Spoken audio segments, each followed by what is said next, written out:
Hello, people on YouTube who aren't used to watching my stuff over here on live streams. I'll be releasing this video later on today, but I'm also recording it right now. So if you hear me say I'm ending it, that's mostly because the video is ending, not the stream. I have to preface that a bit. Anyway, someone wanted Wheeljack, so since I said I was going to do 2 Transformers videos today, I thought, why not Wheeljack? Why not? This is a character I have no connection to or know about. So, no wait, actually, did my father once give me an old toy of him? I'm trying to think back, because there was a time when he gave me a bunch of old Transformers toys that he bought. I think he bought them off eBay? I'm not sure. I just remember them. Well, another thought for me. What'd you say? I said it's not like I would know. Yeah, I know. I'm talking to myself here. Anyway, let's head more into this. This week it's back to 1984 for a look at another of the all-time great Autobots. By popular demand, it's the basics on Wheeljack. Alright. The toy that would become Wheeljack was originally released as part of the Japanese Diaclone toy line in 1983 and was imported by Hasbro to become part of the Alright, let me see. Was that first year of the that right? Dialone or Diaclone? Diaclone. Oh, okay. Yeah. Transformers line in 1984. Wheeljack transforms into a Lancia Stratos sports car, specifically a unique real-life rally car version of the Stratos, featuring green and red sponsor logos from the Italian airline Alitalia. Cool. Marvel Comics writer Bob Budiansky characterized Wheeljack as the mad scientist of the Autobots, a mechanical engineer who was always creating unusual new gadgets and weaponry in his lab, often injuring himself when things went wrong. Oh no. Budiansky's profile also presented Wheeljack as the best driver among the Autobots, who loved to show off his stunt skills. But that aspect of his personality was never really displayed in the Generation 1 cartoon or the Marvel comic book. It has an interesting head Wheeljack design. holds the distinction of being the first Transformer to appear on screen in the animated series, and he would go on to become one of the most frequently appearing Autobots in the show. While he never actually had a character-driven spotlight episode of his own, his crazy inventions saved the day almost as often as they caused trouble for his teammates.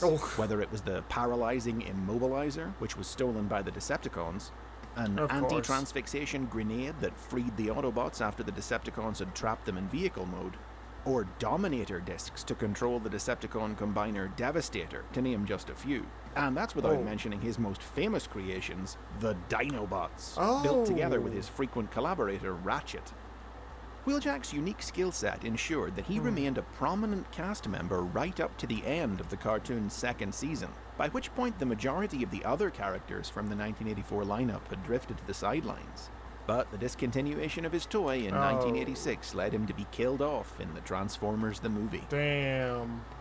Wheeljack would return without explanation in the Japanese exclusive sequel series, 1989's Transformers Victory, helping Perceptor and Minerva rebuild the wounded Autobot god Jinrai into Victory Leo. In the 21st century, various pieces of Japanese media... There's a... No, that's, I think you're thinking of RC. There's a few female Transformers. There's usually the ones I always think of are Alita 1 and RC, but there are a few more. Anyway. Media would eventually explain, in a rather circuitous, complicated way, that this was a Wheeljack who had crossed over from a parallel timeline, which had been created when our Wheeljack had attempted to alter the future and prevent his own death via time travel. Oh my god.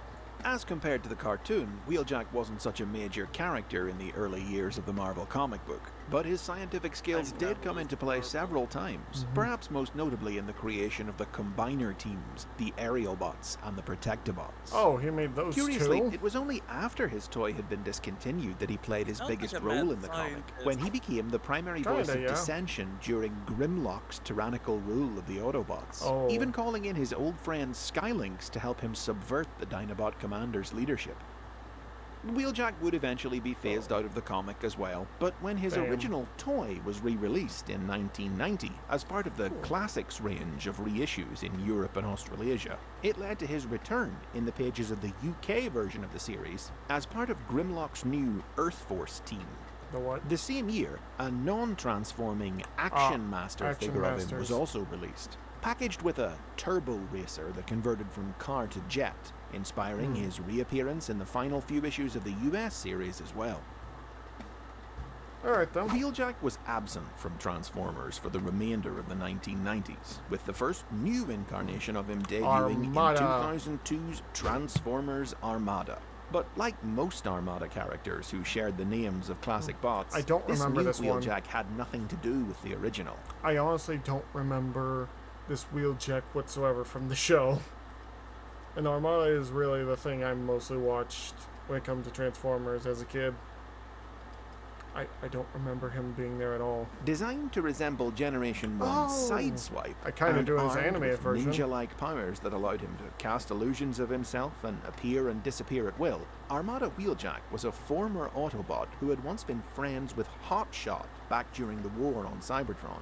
Until the day that Wheeljack was pinned under some wreckage on the battlefield, and Hotshot was prevented by his fellow soldiers from risking his life to rescue him. Found and saved by Megatron, Wheeljack believed that Hotshot had abandoned him, and filled with resentment, joined the Decepticons.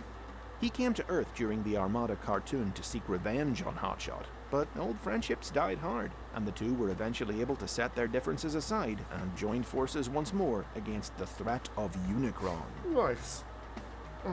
The existence of Armada Wheeljack posed a problem in 2004 when Armada's sequel series, Transformers Energon, introduced a new Autobot who was clearly designed in homage to the original Wheeljack. Yeah. But with the name already taken, this new Wheeljack-alike was instead named Downshift. Beyond looks, though, he had little in common with the original Wheeljack, characterized instead as a speedy, headstrong young Autobot known for rushing into trouble. In the Yeah. Energon cartoon, he served under the elderly Autobot Bulkhead alongside fellow young warrior Cliffjumper. The animation for Energon is not great. Even as a kid, it did not look great to me. I wish it was better, I'll be completely honest, but it's not. Downshift got a new toy in the third installment of the trilogy, Transformers Cybertron, and though he didn't show up in the Cybertron cartoon, the Cybertron comic, published by the Transformers Collectors Club, detailed how he was rebuilt into this new form after he was injured battling Nemesis Prime. Well, okay. Transformers Animated returned Wheeljack to his roots when he cameoed in the series in 2009, depicted The as an design is not impressively hitting for bearded me. engineer who worked with Perceptor on projects like the creation of Omega Supreme. The 2011 live-action movie, Dark of the Moon, kept this ball rolling. Unsurprisingly for the movies, Oh. its version of Wheeljack didn't look anything like the original, appearing instead as a kind of robotic Albert Einstein. But he Yeah. retained his classic role of engineer and inventor, outfitting Sam Witwicky and the Autobots' other human allies with gadgets and weapons to help them fight the Decepticons. Though Wheeljack himself would die at the villain's hands soon Of after. course. While toys, comics, and video games I do not like that design at all. It's way too human. It's not a good design. A lot of the Bayformer stuff does not hit for me. I don't know what they were thinking with I'm them. gonna be right back. I need to use the Okay. A lot bathroom. of, Be long. no problem. A lot of the Bayformer stuff just doesn't hit for me in terms of design, and it looks bad for Wheeljack there. was referred to him as Wheeljack, and even featured alternate designs for the character that were based on the original. On screen, he was instead named Q, in reference to the inventor from the James Bond films. Why? That same year, the Okay. Transformers Prime series debuted its own version of like a Wheeljack, design who was the inverse of Bayverse, the pretty movie much. character. Very faithfully based on the classic character's appearance, but with a totally different personality and function. Rather than an inventor, Prime Wheeljack Oh. was a gruff, sword-wielding warrior. A former Alright. member of the Autobot commando unit, the Wreckers, whose dislike of rules, regulations, and authority figures had led him to quit the team after finding himself unable to tolerate the officious command style of its leader, Ultra Magnus. A loner by nature, he roamed the stars in his ship the Jackhammer. Once he came to Earth, he was reluctant to join his former Wrecker teammate Bulkhead on Optimus Prime's unit full-time. But he would drop in periodically to help them out when they needed it, and he got along well with Bulkhead's feisty human partner, Miko Nakadai. Nice. In the show's third season, Wheeljack finally faced up to the personal issues behind his lone wolf persona, reconciling with Ultra Magnus and forming a new Wreckers team alongside Magnus, Bulkhead, and Miko. I don't really understand how a human can become a wrecker, but I guess with the mecha suit it kind of helps. Prime Wheeljack was epic. Like I said, I haven't watched the Prime cartoon, so I'll have to take your word for it. But maybe we'll watch it in the future. I don't know. Who loves explosions? Everyone loves explosions! Like Mr. Torg. Prime's decision to largely ignore Wheeljack's classic characterization was somewhat unusual, as it came at a point in time when Hasbro was in the habit of reconsolidating depictions of characters to be more consistent across different media. In this respect, Wheeljack lagged a little behind some of the other big-name Transformers characters. But as more and more new toys of him were steadily That's released, terrifying. that consistency of both design and character eventually settled in. Proving his popularity, in 2012, he fended off serious competition to become the third ever character voted by fans into the Transformers Hall of Fame. Really? In the years since, Wheeljack has remained a regular supporting character in IDW Publishing's comic books, putting his skills to work in pursuit of a better Cybertron by supporting Bumblebee and Starscream during their troubled leadership of the planet.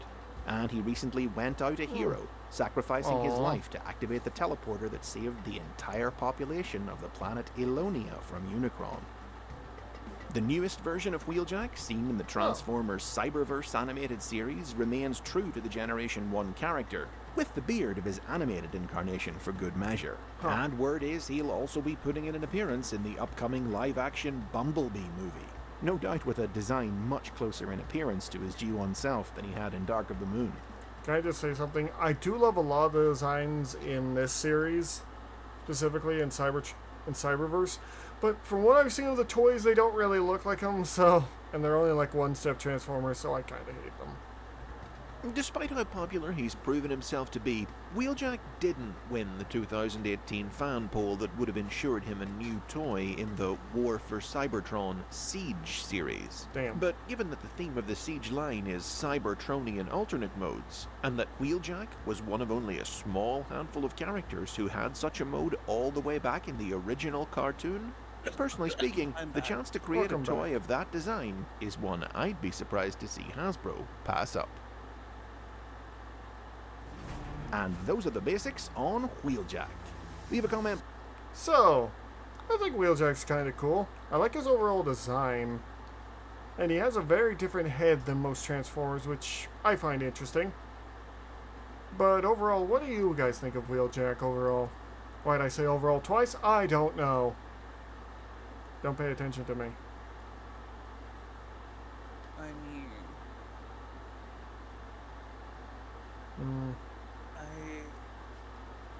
for me, it's a toss-up. It doesn't matter too much. Yeah, Wheeljack is pretty cool, in my opinion, from what I've seen of him in the series I've watched. I need to watch more of G1 to probably get an idea of his character overall with his mad scientist ways, but either way, if you guys like what we're I doing, appreciate a good mad scientist character. yeah. If you guys like what I'm doing, please do consider checking out some of our other stuff. And yeah, It's a roll. Yeah. Yeah, Oh. follow and like and subscribe us. Yeah. And, well, If not, I'll find you, hunt you down, and bite you. well, on another note, that's, if you like what I'm doing here, it's really thankful, and I hope to see you all later. Bye-bye, and take care of yourself.